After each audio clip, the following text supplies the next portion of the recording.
Yes, bakunzi ba Gitega Entertainment Tv tubaramutse ubwira kandi tunefuza nibihe vyiza twizere ko mumeze neza aho muherereye. Iyi ni Gitega Entertainment TV mudukurikira mu cikuru bwacu bwa Facebook ndetse na YouTube. Icyo tubasaba ni ikintu kufite na subscribe nyimbo utarabikora. Like, share and comment kugira ngo banane kurikira ibiganiro vya Gitega Entertainment TV. Uno munsi tubaye ikaze mu biganiro cyo cinkiro twabateguriye kuno munsi wa mbere birumvikana nuko mu mpera zino ndwi turaza kubabwira uko inkino zagiye ziragenda muri Primus League aho bona ko vyari biryoshe cyane ku bakozi umupira w'amaguru ndetse n'abakozi b'imigwi yabo itandukanye nuko turaza kuba tubigaruka ko ku ruhande rwa ku mugabane wa Afrika turaza kuba tugaruka ku nkino ziriko zibera hari mu gihugu ca Tanzania inkino zo kurondera itike ryo kwitabira inkino za Champions League ku ruhande rw'abigeme navyo turaza kuba tubigaruka ko aho ubona ko harimo n'umugwi wonga mu gihugu cy'u Burundi ariwo Fofila PF turaza kuba tubigaruka ko nuko ku mugabane wa Bulaya turaza kuba tubabwira ibitandukanye uko nkino zagenze muri weekend ndetse ni muri ya migwi itandukanye ya migwi mukunda cyane imwe itavyorosha ku mugabane wa Bulaya turaza kuba tubigaruka ko nuko mugumane natwe mugumane na Gitega Entertainment TV kandi mugire na subscribe. Nuko nkuko tutango tubibabwira ni Primus League ubona ko yaje kubitangura ku munsi wa gatanu aho ubona ko Vitaro yaje kuba itana mu mitwe n'umugwi wa Burundi Sport Dynamic ari mu gisagara ca Bujumbura. Burundi Sport Dynamic yaje kuba yakira uno mugwi wa Vitaro FC maze Vitaro FC zakuba itsinda igitsindo kimwe uno mugwi wa Burundi Sport Dynamic ubona ko vyari bimeze neza mu gisagara ca Bujumbura. Nuko ku munsi wa gatandatu habaye urukino rumwe mu gihe hari kuba inkino zitatu ariko Atletico New na Kayanza United bakaba batashoboye bakina ndetse na Top Junior hamwe n'umugwi wa Tigre Noir bakaba batashoboye bakina nuko message ngozi yaje kuba itembere no mugwi wa Bujumbura City hari mu gisagara ca Bujumbura kuri stade Intwari message ngozi iza kuba itsinda igitsindo kimwe uno mugwi wa Bujumbura City nuko ku rundi ruhande ku munsi wejo niho haba lancement officiel canke kugurura Primus League kuri stade Ingoma ubona ko Musongati FC ariyo yagize yakinye no mugwi wa Aigle Noir Club Sportif ubona yuko hari abarongozi b'imigwi hari abarongozi bishiramo ry'umupira w'amaguru mu Burundi ubona yuko ndetse n'abahoze barongoye ishiramo ry'umupira w'amaguru mu Burundi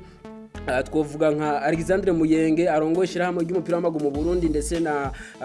Reverend Kuri yahoze arongoye ishirahamwe ry'umupira w'amaguru mu Burundi hari abubahwa batandukanye nuko ku munsi wejo Musongati FC za gutara umutwe n'umugwi wa Aigle Noir Club Sportif ubona yuko urukino rwari rumeze neza ku mande zose twovuga yuko Musongati FC yaje ihagarara neza yerekana umupira umeze neza beshi batari biteze twovuga ku ruhande guno mugwi wa Musongati FC nuko baza kwa banganya ubusa ku bundi nuko twagiye tubibona twavuga yuko Musongati uko twayibonye muri za pre-season atariko twayibonye ku munsi wejo twavuga ko yerekanye urukino rumeze neza twavuga yuko bashimishije nubwo atagitsindo bigeze babona nubwo banganije no mugwi wa Aigle Noir twavuga yuko bavitwayemo neza nuko ku rundi ruhande ni Rukinzo yariko itsinda uno mugwi wa Flambeau du Centre igitsindo kimwe kubusa kabisa ubona ko byari bimeze neza ku ruhande rwa Rukinzo na Flambeau du Centre ubona itari kiremeza abantu baye. Flambeau du Centre ni equipe igiye kuba yitabira nkino za CAF Champions League ubona yuko itanguye ihiganwa itsindo ni Flambeau du Centre ubona ko yagize inkino zikeye muri za pre-season twavuga yuko nkuko twatangiye tubibabwira mu biganiro vyacu vyaheze pre-season twavuga yuko ari urukino ari nkino zerekana umugwi uko uzokwitwara cyane muri championnat nyezina kuko twagiye tubona iyi Musongati FC nta rukino no mugiye zitsinda muri za pre-season ariko ku munsi wejo ni equipe yaje kuba itangaza abantu iza guhagarara imbere y'uno mugwi wa Aigle Noir banganya ubusa ku bundi ubona ko yahuje n'ibitsindo byinshi ariko ku rundi ruhande ni Flambeau du Centre yatsinze urukino muravyibuka muri za pre-season ikina na Olympique Star ari mu Yinga itsindi bitsindo 3-2 ariko ku munsi wejo bikaba byahitaye kuwa amazi Rukinzo Rukinzo iza kubitsinda igitsindo kimwe nuko ku rundi ruhande ni Interstar yaje kuba ikina no mugwi wa Magarango Boys hariya mu gisagara ca Bujumbura maze baza kuba iza kuba itsinda igitsindo kimwe ino Interstar igitsindo kimwe Magarango Boys nuko Olympic Star iza kuba ikubitwa no mugwi wa Bumamuro igitsindo kimwe nuko inkino zagenze muri Primus League birumvikana tubabwira yuko hari imigwi yibitse ko amanota atatu ku munsi wabo wa mbere w'inkino birumvikana twavuga nka Interstar Bumamuru Romesaje Ngozi Rukinzo ubona yuko ariyo migwi ndetse na Vitaro ubona yuko ariyo migwi yibitse ko amanota atatu twavuga ku munsi wa mbere w'inkino nuko za Aigle Noir Musongati abane baza kuba bafise inota rimwe ndetse n'indi migwi ubona yuko gushika ubu ifise ubusa twavuga ko hari izindi nkino zibiri zisigaye ubona batarakina twavuga nka za Tigre Noir ndetse na Top Junior ubona yuko nako na Atletico New nuko ubona yuko na Kayanza United ubona yuko batarashobora kuba bakina urukino rwabo rwa mbere ku mugane wa Afrika twatango tubabwira yuko ari mu gice Tanzania ari kabera inkino zo kurondera itike zo kwitabira itike yo kwitabira inkino za CAF Champions League ku ruhande rw'abigeme birumvikana nuko ku munsi wejo inkino zaje kuba ziba Corporate iva mu gihugu cy'u Buganda ku ruhande rw'abigeme iza kubitsinda no mu wa Yei Joint Stars yo mu gihugu ca Sudan y'Epfo ibitsindo bitandatu byose kubusa Simba Queens yo mu gihugu ca Tanzania iza kubitsinda no mu wa Garden Republican yo mu gihugu ca Djibouti ibitsindo bitandatu kubusa nuko kuri uno munsi ndetse mu masaha mu mwanya mu masaha ari imbere ubona yuko igihe cy'isaha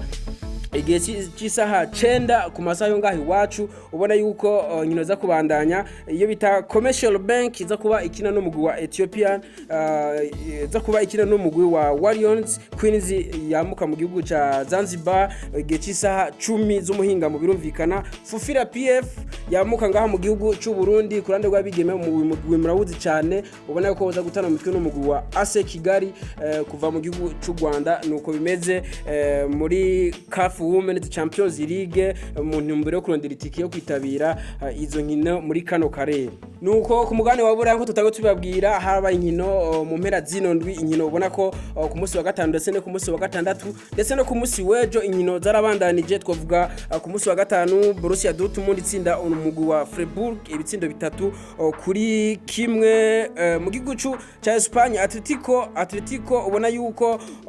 nako mu gihugu ca Espagne ubona yuko Sevilla je kuba ikubitwa ibitsindo bibiri kuri kimwe nuno mugwi wa Osasuna ku munsi wa gatandatu twatango tubabwira birumvikana inkino zarabandarije mu gihugu cy'Ubwongereza ubona yuko Arsenal je kuba ibyitwaramo neza mu gutsinda uno mugwi wa Leicester ibitsindo 4 kuri bibiri ubona yuko Arsenal kuva muri za pre-season yamye ibyitwaramo neza ndetse no ku munsi wejo ubona iza gutsinda urukino rwa rugira kabiri ibitsindo 4 byose kuri bibiri ubona ko Gabriel Jesus no musore bakuye muri Manchester City yaje kubatsinda ibitsindo bibiri wenyene nuko Aston Villa itsinda Everton ibitsindo bibiri kuri kimwe ku rundi ruhande ni Manchester City yaje kubitsinda ibitsindo 4 uno mugwi wa Bournemouth twavuga yuko Manchester United iriki yaduhenda kabisa urukino rwabo rwa kabiri itsindwa ku munsi wejo ku munsi wa gatandatu nako iza gutsinda ibitsindo 4 byose kubusa Manchester United ni equipe tubona iteri subira inyuma aho abandi bo bavuga bati twege turaje guhangana muri kino gikombe ca Premier League ariko bobo ntubona yuko bari capable no guhanganira ndetse ico gikombe nuko muri La Liga Santander mu gihugu ca Espagne inkino zarabandanije ku munsi wa gatandatu Barcelona wa mukunda cyane ubona yuko waje kuba utavitwaramo neza banganya ubusa ku budi no mugwi wa Rayo Vallecano ubona ko ari ibintu navyo ne bitangaje no mugwi wa FC Barcelona muri pre-season yakinye inkino zitandukanye kandi za kuba ivyitwaramo neza ariko ku munsi wa gatandatu biza kuba binanira kuronka n'igitsindo na kimwe ku ufisa abasatirizi nk'abari hano twovuga nka Pierre-Emerick Aubameyang wowe itanga imashini y'ibitsindo uwo ni Robert Lewandowski Ansu Fati ubona ba Rafinha ubona Ousmane Dembele abo bose ukabura igitsindo kimwe mu minota 90 ni ibintu bigoye kumvisha abantu. Nuko mu gihugu cy'Ubutaliyano nkino zarabandanije. AC Milan ubona ko yaje kubitsinda no mugwa Udinese ibitsindo 4-2 ndetse na Inter de Milan za gutsinda ibitsindo 2-1 no mugwi wa Rese. Nuko vyagiye biragenda ku munsi wa gatandatu. Nuko ku munsi wejo ubona yuko inkino zabandanije mu gihugu cy'Ubwongereza hari urukino beshi bari biteze kuraba biza kugenda gute. Ni Chelsea the Blues canke Tottenham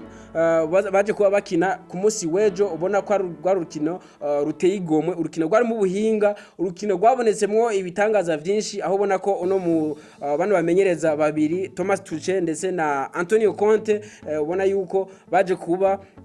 berekana ishusho itari nziza mu gihe bahaswe kugwana. Byaboneka yuko berekanye yuko kabisa inyifato yabo itabereye. Ubona yuko beshe barindiriye Football Association yo mu gihugu cy'Ubwongereza ingingo iza kwifatira abantu bamenyereza mu gihe ubona ko berekanye ishusho itari nziza. Nuko muri La Liga Santander ku munsi wejo Real Madrid yari kitsinda no mugwi wa Almeria ibitsindo 2-1. Igitsindo kimwe cinjijwe ku ruhande rwa Almeria cinjijwe n'umusore azwi ku izina rya Largi Lamazani. Ubona ko beshi baguma bavuga bati uno musore n'umurundi. Tuvyemeranye no musore s'umurundi, nationalite yiwe niyo mu gihugu cy'Ububirigi. Birumvikana yuko ntibiraba ngombwa canke ntibiraba officiel kumwita ngo n'umurundi. Nivyo afise abavyeyi babiri biwe bamuka mu gihugu cy'Uburundi, ariko nibisigura yuko aca aba umurundi kuko kuvuka ivuka giwe yavukiye mu gihugu cy'Ububirigi. Nibisigura yuko acaba umurundi. Uyu musore rero avukana n'umusore kinira namba mu rugamba ni azuka izina rya Diamara Ramazani. Uyu muramuzi cyane. Nuko bimeze ku ruhande rwa Real Madrid ni ibitsindo byinjijwe na David Alaba ndetse na Lucas Vazquez ibitsindo 2. Nuko Valencia nayo ikitsinda no mugwi wa Girona igitsindo 1-0. Ku rundi ruhande ni Cadiz yaje kuba itsindwa igitsindo 1 n'uno mugwi wa Real Sociedad. Twatango tubibabwira uko nkino zagenze. Kuri uno munsi hari nkino zitegekanijwe mu gihugu cy'Ubwongereza. Ni rukino rumwe Liverpool ndetse na Crystal Palace igihe cy'isaha 3 z'ijoro. Nuko bimeze. La Liga Santander ziraza kuba zibandanya. Mallorca za kubitana umutwe n'umugwi wa Atletico Bilbao igihe cy'isaha 11:30. Birumvikana Getafe za kubitana umutwe n'umugwi wa Atletico igihe cy'isaha 1:30. Turangirize mu gihugu cy'Ubutaliyano. Ubona yuko Juventus iza kuba yakirana itana mu mutwe n'umugwi wa Sassuolo igihe cy'isaha 2:45. Ku rundi ruhande ni Napoli iza kuba itwana mu mutwe n'umugwi wa Hellas Verona igihe cy'isaha 12:30. Nuko biza kuba bimeze ku mugoroba wo kuno munsi. Nuko tubashimire cyane mwe mwabanye natwe muri kino kiganiro. Turabakunda cyane, mubananye mufite na subscribe ndetse n'ivyumviro byanyu muri commentaire kugira ngo mubananye musangiza abandi ibiganiro bya Gitega Entertainment TV. Tubashimire cyane. Ciao ciao.